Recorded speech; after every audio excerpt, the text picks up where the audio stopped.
continuar no mesmo tema, mas mudando um pouquinho o caminho, porque eu coloco mais uma pessoa na nossa conversa, que é o advogado Eli Cohen, que é uma das pessoas, um dos advogados que ajudou, então, a trazer a investigação desse caso, ajudou a desvendar essa fraude do INSS. Oi, doutor Eli, o senhor me escuta? Sim, escuto. Muito boa tarde. Seja bem-vindo aqui ao Boletim Metrópolis. Doutor Eli, para quem está nos assistindo, eu queria que o senhor explicasse como começou esse processo aí do seu lado. Como é que você acabou descobrindo essa farra do INSS, esses descontos indevidos, e qual o caminho que o senhor acabou tomando nesse sentido? Bom, tudo isso começou por volta de 2021, quando alguém um gestor de uma dessas entidades, dessas associações, me procurou no sentido de entender por que eles estão tendo, por que eles tinham tantas adesões em tão pouco tempo e que ninguém dava nenhuma explicação para ele, assim assado. E ao primeiro momento não me interessou muito, para te falar a verdade, porque envolviam grupos muito importantes, o próprio grupo da THG, e eu entendia que tudo isso era fruto de competência. Mas quando eu comecei a olhar com um pouco mais de cuidado, eu realmente não demorei mais do que 20 minutos para verificar que se tratava de uma fraude endêmica. E ao contrário do que o nosso amigo acabou de falar, o repórter, eu esqueci o nome agora, mas de qualquer forma, ele disse, olha, eu posso garantir uma coisa para vocês, que todos os sindicatos e todas as associações, todos eles se utilizam dessa fraude. E isso é muito fácil de ser identificado. É só, por exemplo, requisitar para os sindicatos, inclusive do irmão do Lula, qual que é o índice de sinistralidade que eles têm. Ou então pedir para que eles demonstrem as apólices das 400 ou 500 mil adesões, ou no caso desse sindicato onde envolve o irmão do Lula, que eu não tenho absolutamente nada a ver especificamente com essa investigação, mas, por exemplo, o número de apólices. E o fato e o envolvimento do irmão do Lula não é no fato administrativo. Simplesmente pelo fato de ele ser diretor, ele já está envolvido. Veja, se ele é um dos diretores do sindicato. Mas eu não gostaria de falar sobre isso. Sobre a questão da AMBEC, da UNSBRAS e da SEBAP, que foram realmente os alvos da nossa investigação, nós fizemos algo que deixou bem diferente do resto das outras investigações. Porque o Ministério Público, até agora, sempre, desde 2010, ao contrário do que dizem que esse golpe começou no governo Bolsonaro, não é verdade. Esse golpe começou em 2008 com crédito consignado. E era o mesmo modus operandi, só que na conta do aposentado, sem o aposentado ter pedido nada. E aí ia descontando os valores mensais. Nesse caso, eles vendem um suposto pacote de benefícios de seguro, que na verdade também não existe. Os seguros até existem, mas como o aposentado não tem sequer conhecimento que paga isso, é claro que ele não vai usar. Ele não usa, então o lucro ele é total. Mas foi assim que começou tudo. E o Metrópole foi o único meio jornalístico que me ajudou nesse sentido. Não seria o certo que você está tentando nesse sentido de fazer com que as autoridades tomassem algumas providências. Porque antes do Metrópolis, eu peticionei para todos os órgãos, Polícia Federal, CGU, TCU, até para o Congresso, Polícia Civil, e ficavam todos eles ali, aguardando sei lá o quê, sentado em cima. Foi quando o Metrópolis começou realmente a divulgar a farra do INSS que todos se mexeram. A real é essa. Essa é a história que começou a nossa investigação e continua. Ela continua. Fábio, você tem alguma pergunta para o doutor Eli? Oi, Sinela. Doutor Eli, boa tarde, prazer falar com o senhor. Boa tarde. O doutor Eli Coy, ele atuou nessa investigação de 3 entidades, né, que depois a gente foi descobrindo, embaixo desses documentos que, inclusive, ele arrecadou, né, de que pertenciam ao mesmo grupo empresarial. Doutor, acho que a gente está no momento aqui, o mais importante, que os aposentados, que são as verdadeiras vítimas, né, que são as vítimas desse esquema, querem saber, é de como elas vão conseguir esse dinheiro de volta. A gente falou aqui mais cedo no boletim, como o INSS e a AGU estão agindo, né, com essa coisa de notificação, 15 dias para o aposentado, 15 dias para a entidade dizer se manifestar e comprovar que aquela filiação foi autorizada ou não. Depois vai ter mais 15 dias para fazer o pagamento de uma guia de recolhimento para o INSS, que aí o INSS vai pegar esse dinheiro, né, partindo do pressuposto que as entidades vão pegar esse dinheiro e devolver para o aposentado que foi lesado. Mas, diante disso, já imaginando o que deve acontecer, né, muitas coisas serão judicializadas, e por isso a própria AGU já pediu bloqueio de 2,6 bilhões de reais, o que a gente quer saber é o seguinte, onde foi parar esse dinheiro, ou seja, para os órgãos que estão caçando esse dinheiro para devolver para os aposentados, e o senhor que fez essa apuração, eu queria que o senhor contasse um pouco para a gente como é que foi esse caminho do dinheiro depois do desconto no contra-cheque do aposentado, até para que os órgãos consigam, os órgãos, né, de investigação agora consigam encontrá-lo e devolver para quem é de direito. Muito boa pergunta, Fábio, e na verdade esse deveria realmente ser a grande preocupação do Ministério Público e da Polícia Federal, que está fazendo um excelente trabalho, mas infelizmente a Polícia Federal não tem o tempo que eu tenho. Eu tenho 4 ou 5 casos, enquanto a Polícia Federal deve ter 400 casos. O fato é o seguinte, vamos lá. Para onde foi parar esse dinheiro? Esse dinheiro foi parar para as lojas de Lamborghini, para a compra de mansões e tudo mais. O fato, na verdade, é o seguinte, é que como funciona esse sistema? São 2 núcleos. O núcleo número 1, que funciona em Brasília, que é com o lobista, que também foi descoberto por nós, que é o tal do careca do INSS, que é o nome dele até esqueci, porque a gente só fala sobre o apelido dele, mas é Antônio Carlos, que é o careca do INSS. Este é o núcleo número 1, que ele faz a ponte entre a corrupção dentro do INSS, pegando os dados, né, e repassando para as próprias empresas que ele tem, que são a maioria de papel, que são as empresas de telemarketing. Algumas elas existem, mas na verdade não funcionam da forma e não tem esse rendimento que eles falam das lesões e tudo mais. Nada disso. É só para simular uma certa legitimidade. Esse é o núcleo número 1. O núcleo número 2 funciona com a empresa, com o grupo do Maurício Camisotti, que é o grupo THG, que é o grupo que tem as seguradoras. Então, e que também gerencia as associações. Muito bem, então você tem 2 grupos, o grupo número 1 e o grupo número 2. Nenhum funciona sem o outro. Eu vou dar um exemplo, é como o Pablo Escobar. Pablo Escobar tinha cocaína, mas se ele não tivesse quem transportasse, a cocaína ficava tudo lá na Colômbia. Então ele precisava desses 2 grupos. O grupo número 1 que produzia, e o grupo número 2 que levava para os Estados Unidos, no caso. Muito bem. Nesse caso é a mesma coisa. O dinheiro, para onde foi parar?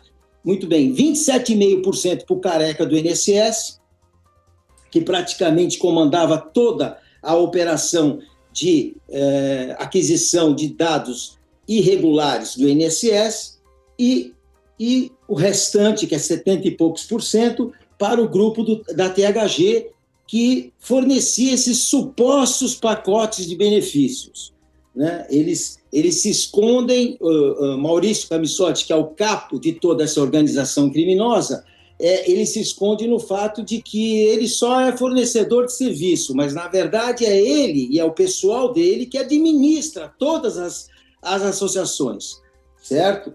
Vamos deixar bem claro que isso estava correndo tão bem, e graças muito ao Metrópole, evitou-se aí de um acontecimento assim de Netflix, né? Eles estavam criando uma federação nacional que queriam agrupar 12, 13 associações. Quem?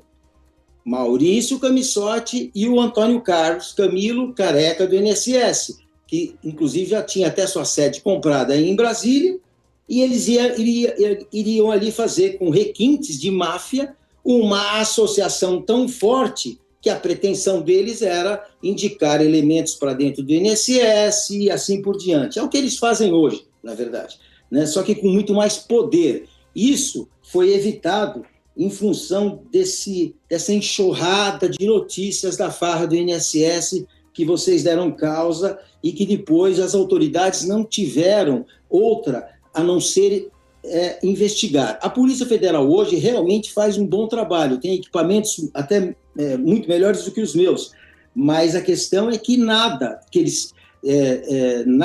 eles começaram a fazer não deixou de utilizar as nossas informações. E detalhe que é importantíssimo, você tem 37, se eu não me engano, associações. E essas associações, elas funcionam normalmente como laranjas, porque os beneficiários são as empresas que estão atrás. De todas essas 37, as únicas organizações que foram totalmente descobertas do número de 0 a 100 foram essas, foi a AMBEC, a Umbrás e a CEBAP, onde você tem exatamente quem é o beneficiário. Porque se você pegar uma outra associação, que vocês inclusive comentam muito, ficam falando outras associações, vocês sempre param nas associações, param no presidente, que normalmente é um favelado, com todo respeito à favela, que normalmente é alguém que não tem a menor a condição financeira e que nem sabe o endereço e que nunca participou de uma ata.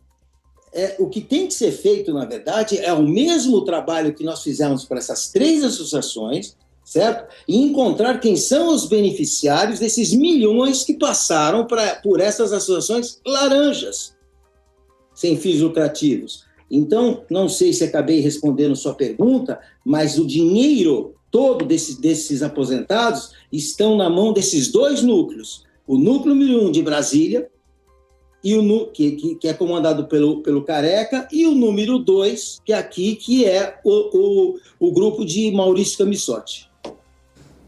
Doutor Eli, o senhor abriu a entrevista falando sobre crédito consignado e é um assunto que eu também estava comentando com o Fábio aqui antes de nós 3 conversarmos. Podemos dizer aí com uma certa certeza que muito em breve o crédito consignado também vai ser alvo dessa operação? Mas com certeza, na verdade, o crédito consignado é que inaugurou esse modus operandi. Não foi isso aqui foi uma evolução encontrada por mentes criminosas de falar o seguinte: poxa vida, esse dinheiro não é de ninguém, ele está custodiado aí pelo INSS, como é que a gente consegue retirar esse dinheiro daí, simulando uma legitimidade? A gente só pode fazer isso através de uma associação. Inclusive, isso já é feito através do crédito consignado. Vamos deixar bem claro uma coisa, que não é que eles tiram no crédito consignado, não é que eles não oferecem o dinheiro, não. Eles colocam o dinheiro na conta do aposentado e sem o aposentado pedir. É um crédito consignado compulsório. Quer dizer, nós estamos falando de pessoas que normalmente têm dívidas. No dia seguinte, olhando aquele saldo, ele vai lá e gasta R$1.000, ele já não tem mais como voltar para trás. Então, você imagina que milhões e milhões são emprestados com inadimplência zero. É o sonho de qualquer banqueiro no mundo. No mundo. É exatamente o quê? Emprestar dinheiro com inadimplência zero. Isso começou em 2008, no segundo mandato do presidente Lula.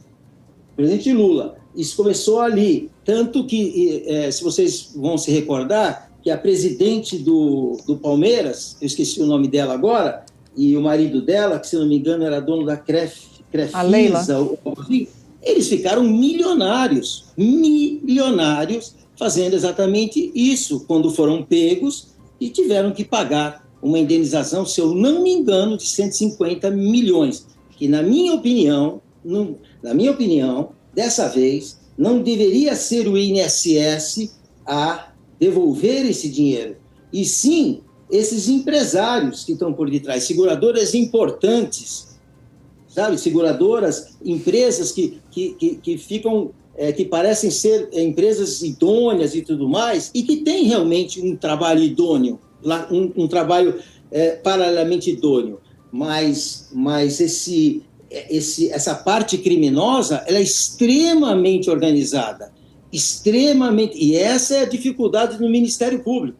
Por quê? Porque a dificuldade do Ministério Público, voltando ao crime que nós estamos falando hoje, mas que ele é exatamente o mesmo modus operandi do crédito consignado, a dificuldade é justamente o nexo causal entre quem fornece o produto e a associação.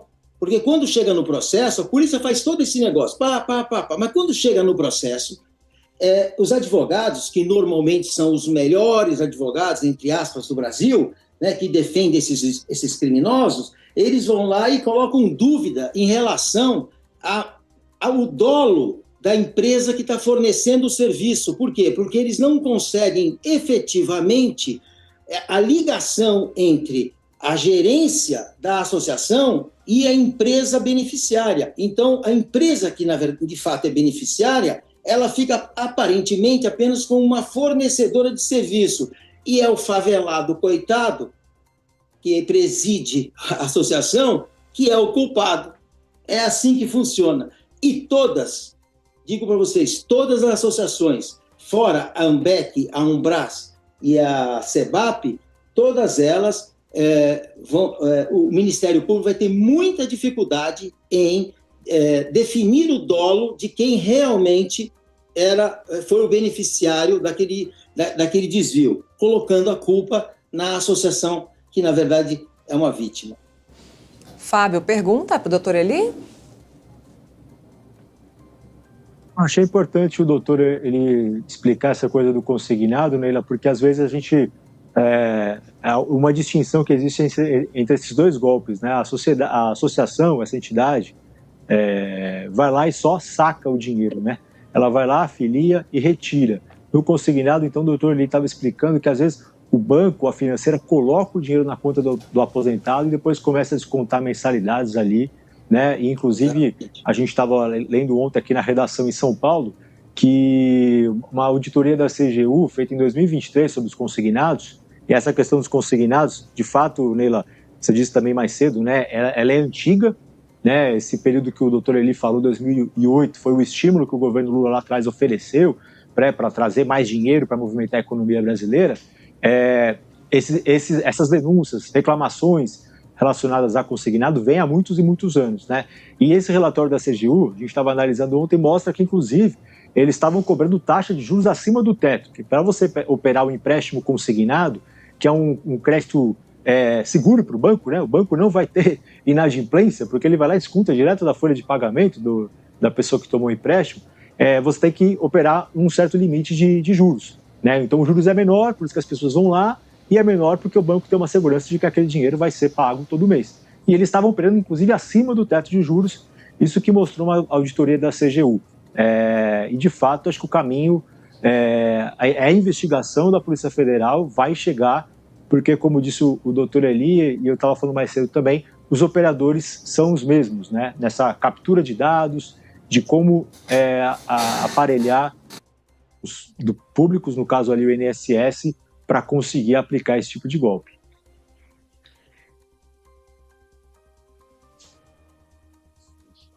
Dinheiro. A gente pode dizer que o governo, que o INSS vai conseguir devolver esse dinheiro para os aposentados e pensionistas sem ter que tirar esse dinheiro dos cofres públicos? A pergunta é para mim, não, Fábio? Sim. Para o senhor, doutor Eli. Olha, veja bem, antes disso, Fábio, foi brilhante a sua colocação. E eu vou dizer mais que os crimes são muitos e os prejuízos para a sociedade são enormes e que vão além dos aposentados. Eu vou dizer para você uma coisa, né? Nós temos 110 milhões de processos hoje no Brasil inteiro. Nós temos 14.400 juízes, perfeito?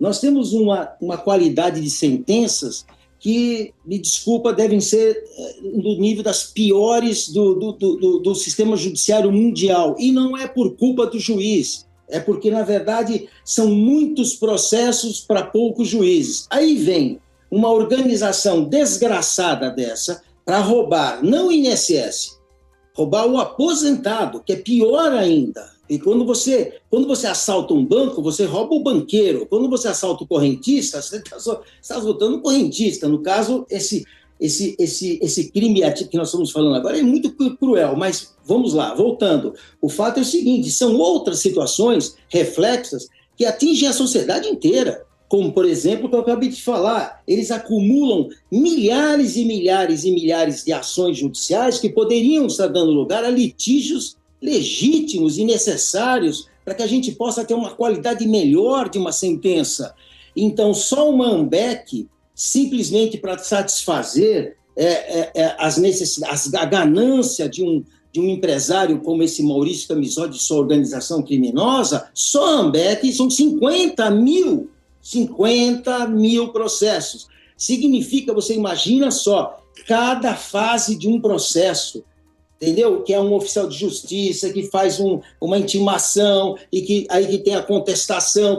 São 50 mil processos, só de uma. Quando você juntar as três, são quase 100 mil processos que estão no lugar de processos que deveriam estar sendo analisados com mais cautela, com mais tempo, com mais tranquilidade. Esse é um. Outro, o crime tributário, que é fenomenal. Por quê? Porque uma associação é uma entidade sem fins lucrativos. Então, se você, na verdade, usa a associação para que você obtenha aquele valor, e o valor ele vem para você, que não é uma associação, significa que você está cometendo um crime tributário contra o sistema tributário bilionário também, que também atinge toda a população. Então, são vários crimes, sem contar os crimes de falsidade ideológica, estelionato, organização criminosa, lavagem de dinheiro,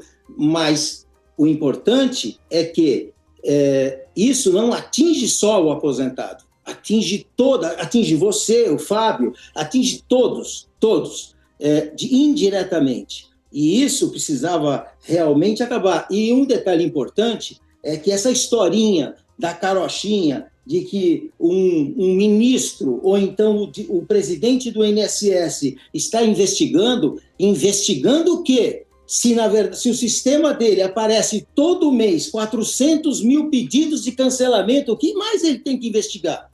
Eu não estou entendendo, mas o que mais ele tem que investigar? É fato, 400 mil pedidos de cancelamentos por mês, ele está investigando ainda para ver se realmente existe uma fraude? Isso é brincadeira.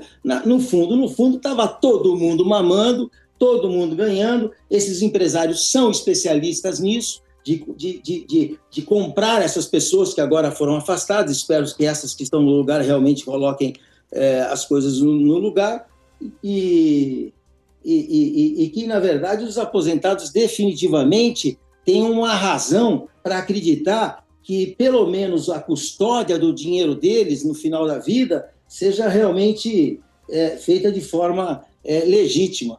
Porque se a gente roubar R$50, a gente vai para a cadeia.